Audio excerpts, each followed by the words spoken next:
علیہ وسلم نے یہ محبت کرنا سکھایا. لیکن ہمارا مسئلہ کیا ہے؟ ہم بس چھوٹے موٹے مسائل میں الجھے ہیں اور ہم فرقہ واریت کو پھیلا رہے ہیں، اور چھوٹے مسائل جن کو آپ صلی اللہ علیہ وسلم نے مکلف بھی نہیں بنایا، اسلام نے ہمیں مکلف نہیں بنایا کہ اس پہ لڑنا جھگڑنا ہے، ہم ان مسائل پہ جھگڑتے رہتے ہیں. آپ دیکھتے ہیں کہ کوئی رفع یدین پہ جھگڑ رہا ہے، کوئی آمین زور سے بولنے اور آہستہ بولنے پر جھگڑ رہا ہے. تو یہ سارے مسائل ایسے نہیں ہیں جس میں جھگڑا جائے، یہ فقہی فروعی مسائل ہے، یہ اسلام کے سب ایشوز ہے، اس میں مختلف چیزوں کی گنجائش ہوتی ہے. تو اگر کوئی رفع یدین کر رہا ہے تو اس سے یہ طے نہیں ہوگا کہ وہ اسلام سے باہر ہو گیا یا اسلام کے اندر. اگر کوئی رفع یدین نہیں کر رہا ہے تو اس سے یہ طے نہیں ہوگا کہ وہ اسلام کے اندر ہے اسلام کے باہر. اگر کوئی آمین زور سے بول رہا ہے یا آہستہ بول رہا ہے تو یہ معیار نہیں ہے حق اور باطل کا، یہ تو سب ایشوز ہیں. صحابہ کرام بعض نے ایسا بھی کیا، بعض نے ویسا بھی کیا. تو جو جس فقہی مسلک سے تعلق رکھتا ہے وہ اس پر عمل کرے، لیکن ان مسائل کو اچھال کر جھگڑنا اور مسلمانوں میں انتشار پیدا کرنا، چاہے کسی بھی مسلک سے وہ تعلق رکھتا ہو، بالکل بھی جائز نہیں ہے. اسلام تو یہ تعلیم دے رہا ہے کہ کونوا عباد اللہ اخوانا، کہ آپس میں ایک دوسرے کے ساتھ بھائی بھائی بن کر رہو. المسلم اخو المسلم. ایک انڈین ایکس مسلم صاحب ہے جنہوں نے ابھی ریسنٹلی ایک ویڈیو اپلوڈ کیا جس میں انہوں نے رسول اللہ صلی اللہ علیہ وسلم پر بنیادی طور پر 2 اعتراضات کیے، اور انہوں نے اس ویڈیو میں بہت خیانت بھی کی. ہم آج اس پر بات کریں گے انشاءاللہ تعالی. ان کا جو سب سے پہلا اعتراض تھا وہ یہ تھا کہ جب قرآن کریم میں اللہ تعالیٰ نے محمد الرسول اللہ صلی اللہ علیہ وسلم کے متعلق یہ فرمایا کہ ما کان محمد ابا احد من رجالکم، کہ محمد صلی اللہ علیہ وسلم تمہارے والد نہیں ہیں، تو دوسری جگہ سورۃ الاحزاب میں اللہ تعالیٰ نے فرمایا وازواجہ امہاتہم، کہ اللہ کے رسول صلی اللہ علیہ وسلم کی جو ازواج ہیں، جو بیویاں ہیں، وہ مومنین کی مائیں ہیں. اور مومنی اللہ کے رسول صلی اللہ علیہ وسلم کی وفات کے بعد مومنین سے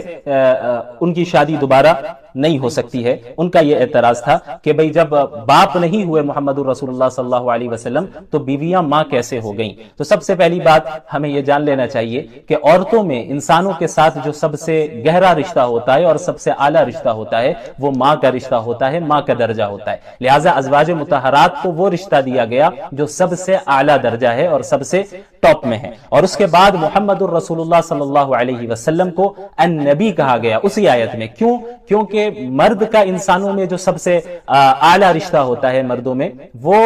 باپ کا نہیں ہوتا بلکہ وہ نبی کا ہوتا ہے. اسی لیے اللہ تعالیٰ نے قرآن کریم میں فرمایا کہ النبی اولا بالمؤمنین من انفسہم وازواجہ امہاتہم، سورۃ الاحزاب آیت نمبر 6، کہ اللہ کے نبی جو صلی اللہ علیہ وسلم ہے وہ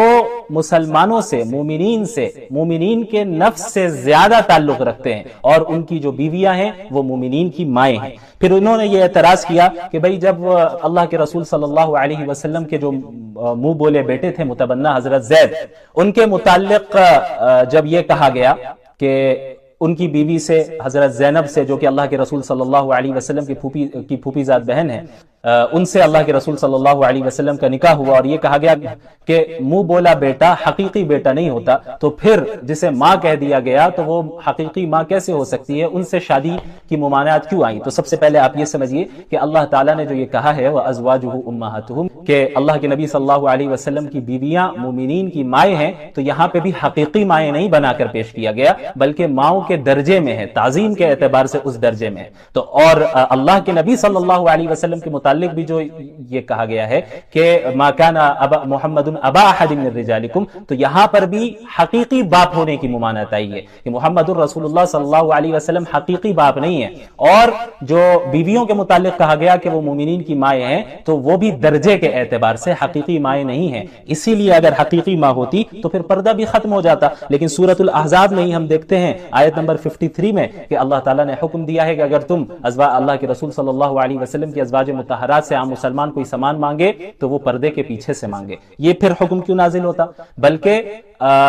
اس سے یہ معلوم ہوتا ہے کہ حقیقی ماں بنا کر نہیں پیش کیا گیا بلکہ ماں کے درجے میں تعظیم کے حساب سے انہیں پیش کیا گیا. اب آپ کا یہاں پر یہ اعتراض ہو سکتا ہے کہ جب حقیقی ماں نہیں ہے تو پھر ان سے نکاح کرنے کی ممانعت کیوں آئی؟ وہ ممانعت صرف اس آیت کی بنیاد پہ نہیں آئی وَأَزْوَاجُهُ أُمَّهَاتُهُمْ، بلکہ اصل ممانعت کی وجہ اسی سورت کی سورۃ الاحزاب کی آیت نمبر 53 ہے، جہاں پہ اللہ تعالیٰ نے فرمایا وَلَا تَنْكِحُوا أَزْوَاجَهُ مِنْ بَعْدِهِ أَبَدًا، کہ محمد الرسول اللہ صلی اللہ علیہ وسلم کی وفات کے بعد تم ان کی بیویوں سے نکاح نہ کرو. تو اب تک آپ کے اعتراضات کا یہ جواب ہے. اب جو آپ کا اصل اعتراض ہے وہ یہ ہے کہ بھئی ایسا کیوں ہے کہ مومنین عورتوں کو تو یہ حق آپ نے دیا اور یہ اچھی پہل ہے، ماشاءاللہ یہ پہل ہم نے بہت پہلے ہی کر لی ہے کہ اگر مرد کی وفات ہو جائے تو عورت دوسرا نکاح کر سکتی ہے، لیکن ازواج مطہرات کو الگ کیوں رکھا گیا اس حکم سے؟ وہ کیوں نہیں کسی دوسرے مومنین سے شادی کر سکتی ہے، نکاح کر سکتی ہیں اللہ کے رسول صلی اللہ علیہ وسلم کی وفات کے بعد؟ اور آپ نے یہاں پر یہ کہا العیاذ باللہ ثم العیاذ باللہ کہ اس سے ڈبل سٹینڈرڈ ثابت ہوتا ہے اور اس سے انسانی فطرت ظاہر ہو گئی العیاذ باللہ، کہ آپ دوسرے مومنین مردوں کے متعلق تو یہ حکم دے رہے ہیں کہ جب وہ مر جائے تو ان کی بیویاں دوسروں سے شادی کر سکتی ہیں، اور لیکن اپنی بیویوں کے متعلق آپ نے یہ حکم دے دیا کہ نہیں کر سکتی ہیں۔ تو آپ مجھے یہ بتائیے جناب ملحد صاحب کہ ایک انسان اپنی زندگی میں ہی اس کی بیوی کسی دوسرے مرد کے پاس جائے یہ زیادہ تکلیف دہ ہے، یا اس انسان کی موت کے بعد اس کی بیوی کسی دوسرے کے پاس جائے یہ اس کے لیے زیادہ تکلیف دہ ہے؟ ظاہر سی بات ہے، ہر عقل مند انسان یہی کہے گا کہ اس کی زندگی میں ہی اس کی بیوی اگر کسی دوسرے کے پاس جائے تو یہ زیادہ تکلیف دہ بات ہے۔ لیکن رسول اللہ صلی اللہ علیہ وسلم کے متعلق آپ نے جو یہ الزام لگایا ہے ان پر، اور یہ جو اعتراض کیا ہے کہ الیاذ باللہ انسانی فطرت ظاہر ہو گئی اور ڈبل سٹینڈرڈ دکھایا ہے، تو آپ رسول اللہ صلی اللہ علیہ وسلم کی زندگی میں دیکھ لیں پھر یہ واقعہ کیوں پیش آتا جو اسی سورت میں سورۃ الاحزاب کی آیت نمبر 28 اور 29 ہے، جس میں اللہ تعالیٰ نے فرمایا یا ایھا النبی قل لازواجک، اے نبی آپ اپنی بیویوں سے کہہ دیجئے ان کنتن تردن الحیات الدنیا وزینتها، کہ اگر تم لوگ اس دنیاوی زندگی اور اس کی زینت کو چاہتی ہو، فتعالین امتعکن واسرحکن سراحا جمیلا، تو آ جاؤ میں تمہیں اس دنیا کے مال و متاع سے تمہیں دے دوں گا اور پھر حسن و خوبی کے ساتھ تمہیں ودا کر دوں گا، رخصت کر دوں گا، یعنی باقاعدہ میں تمہیں طلاق دے دوں گا اور تمہیں جو دنیاوی چیزیں چاہیے وہ بھی میں دے دوں گا، اور عزت اور احترام کے ساتھ تمہیں ہم رخصت کر دیں گے، یعنی پھر تم آزاد ہو، پھر جہاں بھی چاہو جس کے ساتھ نکاح کرنا چاہو کرو، دنیا کو حاصل کرنا چاہو کرو۔ وَإِن كُنتُنَّ تُرِدْنَ اللَّهَ وَرَسُولَهُ وَالدَّارَ الْآخِرَةَ، لیکن اگر تم اللہ اور اس کے رسول اور آخرت کو چاہتی ہو، آخرت کے گھر کو چاہتی ہو، فَإِنَّ اللَّهَ أَعَدَّ لِلْمُحْسِنَاتِ مِنْكُنَّ أَجْرًا عَظِيمًا، تو یقیناً اللہ تعالیٰ نے تم میں سے جو نیک کام کرنے والیاں ہیں ان کے لیے جو ہے اللہ تعالیٰ نے اجر عظیم کو تیار کر رکھا ہے، یعنی ایسا اجر عظیم جو رسول اللہ صلی اللہ علیہ وسلم کی زوجیت کی بنیاد پر تمہیں ملنے والا ہے۔ تو اب آپ یہ بتائیے کہ یہ اختیار اللہ کے نبی صلی اللہ علیہ وسلم نے اپنی زندگی میں اپنی ازواج مطہرات کو کیوں دیا یہ اختیار اللہ کے رسول صلی اللہ علیہ وسلم نے؟ اگر ڈبل سٹینڈرڈ کا مسئلہ ہوتا اور اگر ایسا انسانی فطرت کا مسئلہ ہوتا کہ کہیں میری بیوی کسی دوسرے کے پاس نہ جائے، تو اس زندگی میں ہی اللہ کے رسول صلی اللہ علیہ وسلم نے یہ دیا ہی نہیں ہوتا، یہ اختیار بیویوں کو دیتے ہی نہیں وہ۔ لیکن کیا ان کی بیویوں نے کیا راستہ اختیار کیا، انہوں نے کیا فیصلہ کیا؟ اس کے متعلق آپ کے پاس آپ سرچ کر سکتے ہیں کہ صحیح بخاری میں یہ روایت موجود ہے، کتاب التفسیر میں 4786 اس کا نمبر ہے، جس میں حضرت عائشہ رضی اللہ تعالی عنہا بیان کرتی ہیں کہ آپ صلی اللہ علیہ وسلم نے تمام ازواج مطہرات کو یہ اختیار دیا، چاہو تو میرے ساتھ رہو، لیکن جب میرے ساتھ رہنا ہے تو صبر و قناعت کے ساتھ رہنا ہے، اور اگر دنیا چاہتی ہو تو دنیا ہم دیں گے اور اچھی طرح تمہیں رخصت بھی کر دیں گے، پھر اس کے بعد تم آزاد ہو۔ لیکن میں نے رسول اللہ صلی اللہ علیہ وسلم سے یہ کہا کہ یا اللہ مجھے دنیا نہیں بلکہ اللہ، اس کے رسول اور آخرت چاہیے، اور پھر آگے فرمایا ثم فعل ازواج النبی صلی اللہ علیہ وسلم مثل ما فعلت، کہ جس طرح میں نے یہ فیصلہ لیا اسی طرح تمام ازواج مطہرات نے یہی فیصلہ لیا کہ ہمیں دنیا اور اس کی زینت اور کوئی اور نہیں چاہیے، صرف رسول اللہ صلی اللہ علیہ وسلم چاہیے اور اللہ چاہیے اور آخرت چاہیے۔ تو جب ازواج مطہرات نے خود رسول اللہ صلی اللہ علیہ وسلم کی زوجیت کو میں ہی رہنا پسند کیا اور آخرت کو ہی پسند کیا، تو آپ کو اتنی کیوں پریشانی ہو رہی ہے کہ انہوں نے اللہ تعالیٰ نے یہ آیت کیوں نازل کی؟ الیاذ باللہ محمد رسول اللہ صلی اللہ علیہ وسلم نے اس آیت کو کیوں پیش کیا لوگوں کے سامنے؟ تو آپ یہ الزام نہیں لگا سکتے کہ انسانی فطرت کی بنیاد پر یہ آیت نازل ہوئی وَلَا تَنْكِحُوا أَزْوَاجَهُ مِن بَعْدِهِ ابدا، کہ رسول اللہ صلی اللہ علیہ وسلم کی وفات کے بعد ان سے جو ہے تم ان کی بیویوں سے نکاح نہ کرو، کیونکہ اگر انسانی فطرت کی بات ہوتی تو اس دنیا میں بھی یہ اختیار نہیں دیا جاتا۔ اب آگے چلیں، آپ نے یہ کہا کہ جب اللہ کے نبی صلی اللہ علیہ وسلم نے حضرت زینب سے شادی کرنی چاہی، خیانت نمبر 1، تو فوراً قرآن میں یہ آیت نازل ہو جاتی ہے کہ